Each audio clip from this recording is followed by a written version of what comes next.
기후 변화와 함께 점점 빈번해지는 극심한 가뭄.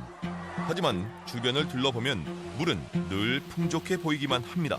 물 쓰듯이 한다는 말이 있지 않습니까? 물이 싸니까 물 쓰듯이 하는 거죠. 우리가 쓸 수 있는 수자원이 점점 줄어드는 현실. 이젠 버려지는 물도 다시 봐야 할 텐데요.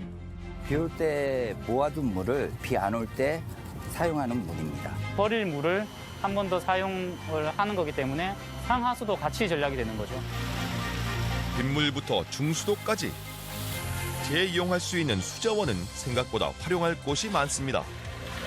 화장실에서 물, 소변이나 대변 내리는 거라든지 정원에다 쓰는 거는 경우는 마실 정도로 깨끗할 필요는 없습니다. 어디에다 쓰느냐에 맞춰서 거기에 맞는 물을 공급하면 좋습니다. 적은 비용으로 간단하게 물을 재이용할 수 있는 기술도 점점 발전하고 있습니다. 이렇게 중수도를 생산하는 비용이 수도요금보다 싸야 되는 게 되게 중요해요. 그러한 기술들이 이제 개발이 됐다고 보시면 되는 거죠.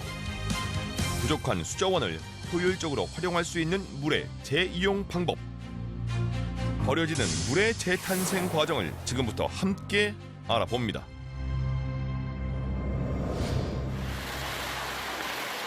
지난 23일 전국에 본격적인 장마가 시작됐습니다. 그렇지만 얼마 전까지만 해도 가뭄이 극심해서 걱정이 컸는데요. 특히 농업용수가 부족한 농촌에는 살수차가 동원되기도 했습니다. 지금 모내기가 늦어져서 수확량이 떨어질까 걱정도 되면서 비가 내리지 않아 유난히 메말랐던 지난 6개월. 전국의 누적 강수량은 199mm로 평년의 절반 수준에 그쳤는데요. 가뭄 걱정은 비단 올해만의 일은 아닙니다. 40여 년 만에 가장 적게 내린 비로 댐과 저수지는 텅텅 비어가는 최악의 가뭄 사태를 맞고 있습니다. 전국의 주요 댐과 저수지가 빠르게 말라가고 있는데요. 네, 강원 지역의 겨울 가뭄이 심상치 않습니다. 들쭉날쭉한 강수량으로 최악의 가뭄이 더 빈번해지고 있는 건데요. 평소 물 부족 문제를 체감하기는 어렵지만 국제사회는 우리나라를 물 스트레스 국가로 분류하고 있습니다. 우리나라의 연평균 강수량은 1,300mm로 세계 평균보다 1.6배 많습니다. 하지만 높은 인구 밀도로 인해 1인당 강수량을 따져보면 세계 평균의 6분의 1 수준. 증발, 유실 등 자연 손실분을 제외하면 1인당 이용 가능한 수자원 양은 연간 1,453톤 수준입니다. 국제인구행동연구소는 1인당 가용 수자원량이 1,000톤 이상, 1,700톤 미만이면 물 스트레스 국가로 분류합니다. 우리나라가 특징이 좀 있습니다. 여름에만 강수량이 집중이 돼 있고요. 그리고 우리나라 국토의 한 65% 정도가 산지로 돼 있거든요. 경사가 급하다 보니까 물이 금방 빠져나갑니다. 3일 정도면 물이 다 빠져나가거든요. 그러다 보니까 이 저장할 물그릇이 크지가 않습니다. 하천이요. 빗물이 스며들지 못하는 불투수 면적은 점점 늘고 있는데요. 도시화가 되면서 불투수 면적이 많이 늘어났어요. 즉 불투수 면적이라는 것은 물이 통과가 안 되는 거죠. 그래서 콘크리트, 시멘트, 아스팔트 이런 것들이 도시를 다 이렇게 막고 있는 거죠. 그래서 위에서 떨어지는 빗물이 땅속으로 스며들지 못하고 옆으로 흘러서 한 곳에 모이게 되면 침수가 되고 빨리 흘러서 나가다 보니까 그 물이 빠진 곳은 빨리 또 말라버리게 되고 그래서 경기도 수원의 한 백화점. 이곳에는 물을 절약하는 특별한 방법이 있습니다. 넓은 잔디 광장에 있는 정원으로 꾸며진 옥상. 면적이 넓다 보니 잔디에 뿌려야 하는 조경용수도 그만큼 많이 필요한데요. 지금 뿌려지는 네. 물은 수돗물이에요? 아닙니다. 저희가 빗물을 모아서 저류조에서 저장하고 나서 필터링을 거쳐서 나오는 빗물입니다. 빗물이에요, 그럼? 예, 그렇습니다. 비가 많이 올 때 모아둔 빗물을 조경용수로 활용하면 수돗물을 쓰지 않고도 언제나 푸른 정원을 가꿀 수가 있는 건데요. 이쪽 보면은 벽지로 옥상에 떨어진 빗물이 관로를 따라 내려와서 저장되는 지하 저류죠. 그런데 물탱크가 안 보이네요. 빗물 모이는 곳이라고 왔는데 네, 예. 물탱크 같은 게 안 보이네요? 아, 이게 벽체로 구성되어 있어가지고 육안으로 볼 때는 탱크처럼 안 보이는데 이게 탱크로 되어 있어요. 용량은 한 3,200톤 정도 저장할 수 있는 용량입니다. 저장된 빗물은 일반 상수도와 다른 별도의 배관을 통해서 옥상 조경용수로 공급됩니다. 그만큼 수돗물은 덜 쓰게 되겠죠? 제가 한번 집계를 해봤는데 16년부터 21년도까지 한 8천만 원의 비용을 절감하는 효과를 얻었습니다. 빗물을 사용함으로써? 예, 그렇습니다. 불투수 면적이 많은 도심 내에 빗물을 모으는 크고 작은 시설물들이 많이 생기고 있는데요.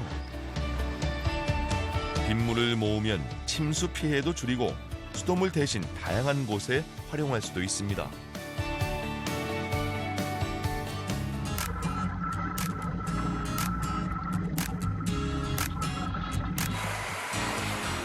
경기도 수원시 여름낮 뜨거워진 도로에 살수차가 시원하게 물을 뿌립니다.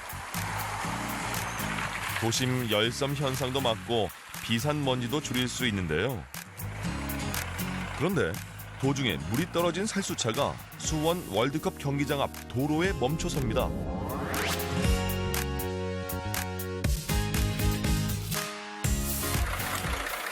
마치 탱크에 기름을 넣듯이 호스를 연결해서 물을 채우는데요.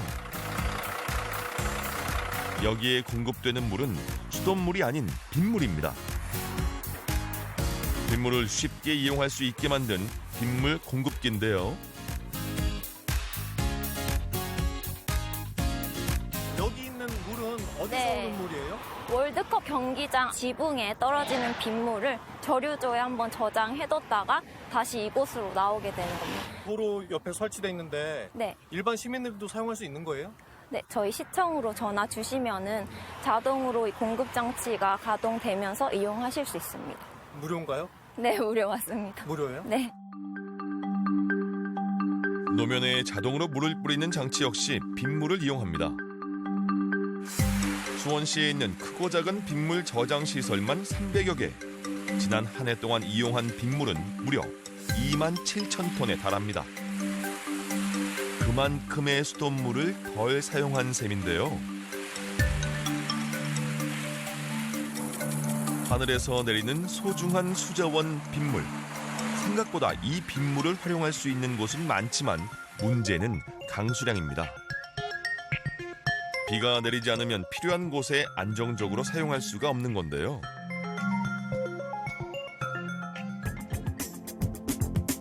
수원시 장안구청 옆에 위치한 구민회관. 이곳에는 구민들이 이용하는 수영장이 있습니다. 수영장은 물론이고 샤워장까지 물 사용량이 많을 수밖에 없는데요.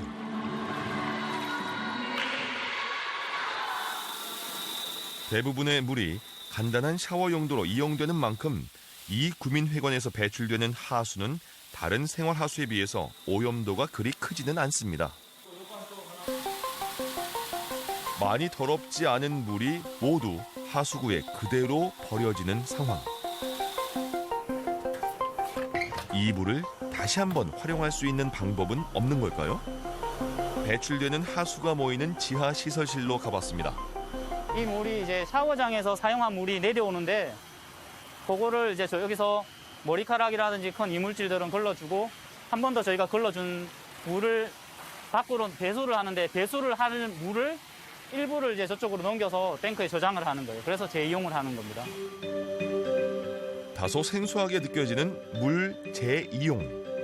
물론 이 물을 그대로 다시 쓰는 건 절대 아닙니다.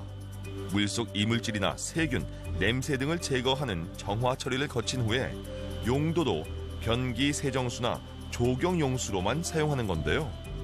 세면 용수라든지 아니면 샤워한 용수는 거기에 들어간 거는 계면 활성제, 그러니까 세제하고 머리카락 이런 것들인데 이런 이물질들은 다 걸러질 수 있고 세제 성분만 없애주면 됩니다.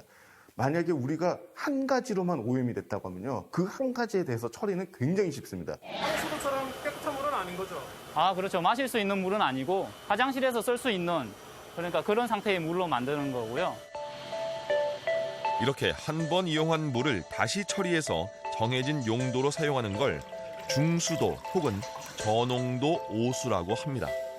우리 가정에서 쉽게 처음에 수도꼭지를 틀어서 나오는 물은 상수도라고 합니다. 그 물을 그냥 쓰고 버려서 내보내는 것은 하수도라고 하죠. 근데 그 가운데 아주 더럽지 않은 물이라면, 즉 손 씻는 물, 세수하는 물, 이 정도의 물은 한번 우리가 걸러서 사용을 하면 좋겠다. 그게 바로 중수도죠. 마시거나 뭐 세수하거나 이런 데 쓰는 것이 아니고 화장실에 사용하는 물, 그다음에 조경용수, 또 청소할 때 쓰는 물, 이런 부분으로 다양하게 활용할 수가 있는 것이죠. 마실 수 있을 정도로 깨끗한 수질의 상수도는 그만큼 많은 정화 처리 과정을 거쳐야 하기 때문에 생산 비용이 많이 듭니다. 상수도 1톤을 생산하려면 977원이 들고 사용 후 처리에 또 1,303원이 듭니다. 거기에 상수도 생산 과정에서 톤당 332g의 온실가스도 배출되는데요. 이렇게 비싸게 생산된 상수도를 도로나 화단에 뿌리고 변기 물을 내리는 용도로 아낌없이 사용하고 있는 게 우리 현실입니다. 상수도를 가장 많이 사용하는 곳은 전체의 66%를 사용하는 가정입니다. 가정 내에서 물이 가장 많이 쓰이는 곳은 놀랍게도 변기에 흘려버리는 변기 세정수입니다. 우리가 하루에 사용하는 물 중에 4분의 1을 화장실에 변기로 내리는 물로 사용하고 있다. 근데 그 4분의 1에 해당하는 물은 바로 수돗물이다. 변기에 내려가는 물은 굳이 수돗물로 안 해도 되지 않겠느냐. 이 구민회관에서는 버려지는 샤워용수 중에 하루 35톤을 정화해서 변기 세정수로 다시 한번 사용하고 있는데요. 수량을 예측할 수 없는 빗물과 달리 이곳 샤워용수나 세면용수는 늘 일정한 양이 발생해 안정적으로 사용할 수 있다는 게 특징입니다. 빗물은 수질은 깨끗한데 이 물이 안정적으로 들어오지가 않습니다. 그런데 중수는 수질은 빗물보다 안 좋은데 수량은 안정적으로 들어옵니다. 그래서 이거를 서로 장단점을 보완하기 위해서 합치면은 아주 또 좋은 시설이 될 수 있습니다. 비용 부담과 탄소 배출이 큰 상수도를 한 번 만들어 2번 쓰는 방법, 이곳에 또 있습니다. 그냥 보기엔 체육시설과 휴식공간 등 공원처럼 보이는 이곳은 사실 용인시의 하수 종말 처리장 중 한 곳인데요. 하수 처리 시설은 모두 보이지 않는 지하에 있습니다. 여기서는 인근 아파트에서 들어온 생활 하수를 하천으로 방류할 수 있을 정도의 수질로 정화하는데요. 최종적으로 처리된 물은 요 밑에 이제 처리 수조에 이제 모이게 되고 밖에 원천 이천으로 방류가 되거든요. 전체 100%가 다 방류되는 건가요? 아니요, 그렇지는 않고 이제 일부분은 다시 이제 저희 재이용 시설로 다시 돌려보내서 그 물은 다시 한 번 더 재처리가 되고 IT밸리로 재이용수로 공급이 되고 있습니다. 다시 사용할 수 있도록 재처리된 물이 보라색 배관을 타고 향하는 곳. 하수 처리장 바로 옆에 위치한 40층 규모의 지식산업센터입니다.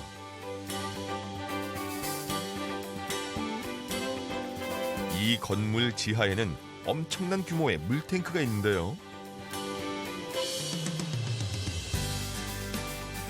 여기 보이시는 것처럼 저희 제2용수 저수조고요. 현재 전체 용량은 480톤, 유해 용량은 407톤입니다. 레스피아에서 공급을 받고 있고요. 제2용수라고 해서 깨끗한 상수처럼 들어오기 때문에 저희가 안전하게 지금 받아 쓰고 있습니다. 여기 저장된 제2용수는 주로 이 건물 화장실에서 이용합니다. 색깔이나 냄새, 탁도 등 육안으로는 상수도와 구분이 어려울 정도로 깨끗한데요.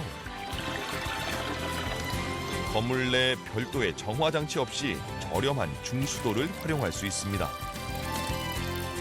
배관 분리 작업이라고 해갖고 한 2억 4천 정도가 들어갔고 저희가 제2용수를 사용한 지 약 3년 정도 됐는데 매년 한 1억 정도가 절감됐기 때문에 실제적으로 보면 설치비는 전부 다 뽑아놓은 상태고 앞으로는 이제 요금 절감 쪽으로 매년 1억 정도가 절감 효과를 보고 있습니다. 용인시는 지난해 하수 처리장에서 나온 제2용수 15,000톤을 인근 건물에 공급하거나 공업용수, 조경용수 등으로 재이용했습니다. 우리 시는 다른 시군과 달리 500톤 이상 하수 처리 시설 16개소가 우리 시 전역에 분포하고 있기 때문에 하수 처리수를 재활용할 수 있는 지리적 여건이 훌륭합니다. 이런 특성을 이용해서 도심 지역에서 하수 처리수를 재이용할 수 있는 방안을 지속적으로 확대할 계획입니다. 상수도 생산 비용과 탄소 배출이 줄어들고 그만큼 상수원 취수도 줄어드는 제2용수. 하지만 빗물이나 중수도 등 물의 재이용량은 극히 미미한 실정입니다. 2018년 기준 우리나라에서 재이용된 물의 양은 15억 톤, 전체 물 이용량 대비 약 4% 수준입니다. 재이용된 물 15억 톤의 대부분은 하수 처리수였고 중수도는 23.7%, 빗물은 겨우 0.8% 정도에 그쳤습니다. 가장 큰 원인은 솔직하게는 수도요금이 좀 저렴하기 때문이죠. 그러니까 물 쓰듯이 한다는 말이 있지 않습니까? 물이 비싸면 물 쓰듯이 못하죠. 물이 싸니까 물 쓰듯이 하는 거죠. 굳이 싼 상수도를 놔두고 기술을 투입해서 우리가 재이용해야 할 물을 사용할 필요가 없다라는 인식이 사실 물 재이용 활성화를 가로막는 것 중에서 첫 번째 가장 크다고 생각하고요. 2020년 기준 전국 평균 수도요금은 톤당 719원입니다. 생산원가 977원에도 못 미칩니다. 다른 나라는 어떨까요? 수도요금이 가장 비싼 덴마크 4,000원이 넘고요. 주요국 평균은 1,700원대. 우리나라는 다른 나라와 비교해 봐도 매우 저렴한 편입니다. 수도요금이 낮다 보니 중수도를 이용하기 위해 별도의 시설을 설치하고 운영하는 데에 가성비 문제가 따라올 수밖에 없는데요. 하지만 최근 기술의 발전으로 중수도 생산 원가가 훨씬 저렴해졌다는 게 업계의 설명입니다. 예, 제가 보여드리려고 하는 거는 이 물은 맑은 물이고 맑은 물이죠. 근데 이제 이걸 인위적으로 오염시켜 보겠습니다. 잉크를 넣어 파랗게 변한 물. 곧바로 정화 장치를 작동시켜 보는데요. 관을 통해 물이 정화 장치로 유입됐다가 다시 배출되며 정화되기 시작합니다. 파랗게 변했던 물이 단 몇 분 사이 점점 맑아지기 시작하는데요. 이 과정을 거치면 대장균과 냄새, 탁도 등이 모두 놀랄만한 변화를 보여줍니다. 육안으로 봐서는 수돗물과 구분되지 않을 정도로 맑아서 중수 사용에 대한 심리적인 거부감도 덜어줄 수 있는데요. 어떻게 이런 기술이 가능한 걸까요? 고도 산화 처리 기술이라고 해서 굉장히 강력한 산화제예요. 근데 이 OH 라디칼은 산화제 역할은 바로 하지만 인체에 무해한. 문제는 비용입니다. 여러 과정을 거칠수록 물은 깨끗해지지만 비용 역시 늘어나는데요. 저렴한 비용과 간단한 과정이 기술의 핵심입니다. 이렇게 중수도를 생산하는 비용이 수도요금보다 싸야 되는 게 되게 중요해요. 그러니까 톤당 얘가 처리를 하면 어떤 양을 많이 처리하면 한 200원 정도, 양이 적으면 한 400원 정도. 이처럼 기술의 발전으로 중수도를 이용하는 게 더 저렴해졌지만 실제 물 재이용률은 늘지 않고 있는 게 현실인데요. 하수의 10%, 물 재이용을 촉진하기 위한 정책이 시행되고 있지만 유명무실하다는 지적이 끊이지 않습니다. 의무 설치 대상의 기준이 연면적 6만 제곱미터 이상 대형 건축물에 한정되기 때문인데요. 6만 평방미터면 어느 정도일까요? 쉽게 얘기해서 우리나라 서울에는 신라 호텔 정도라고 생각하면 됩니다. 이거 고쳐야 된다고 생각합니다. 그러니까 연면적 6만 평방미터 이상이라는 것은 하지 말라는 얘기죠. 이렇게 그 중수도 설치 기준이 현실과 동떨어져 있게 너무나 터무니없이 크게 되어 있어서 중수도의 시설 확산도 막고 있고 또 관련 기술의 개발도 발목을 잡고 있는 그런 현실입니다.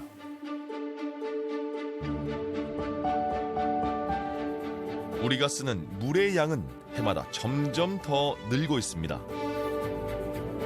깨끗한 물을 만들어내기 위한 인프라와 비용 부담 역시 점점 커지고 있는데요.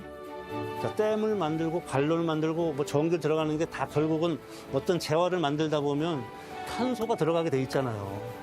그런 이 물을 절약하는 자체는 뭐냐면 바로 그런 건설과 관련된 인프라의 비용이 발생되는 탄소, 그다음에 이걸 보내는 에너지에 대한 탄소, 이런 탄소를 근본적으로 줄일 수 있는 방법이 되다 보니까 탄소 중립에 이 물 재이용은 굉장히 중요한 키워드입니다. 싸기 때문에 귀한 줄 모르고 썼던 물. 지혜를 모으면 사용하는 데 부담을 느끼지 않으면서도 더 저렴하게 쓸 수 있는 물이 있습니다. 물에 대한 인식을 바꾸는 좀 더 적극적인 정책이 필요한 때입니다. 이거는 개인이 이익을 따져보기 전에 국가가 먼저 나라를 위해서 어떻게 하는 것이 좋을 것인가라는 정책 수립이 필요하다고 생각합니다. 그래서 국가에서 인센티브를 주는 거죠. 인센티브를 주고 그다음에 재이용에 대한 목표도 설정해주고 그다음에 그 국민들의 인식 제고도 함께 해주고 해서 국가에서 관심을 가지고 제도 개선이 이루어져야 됩니다.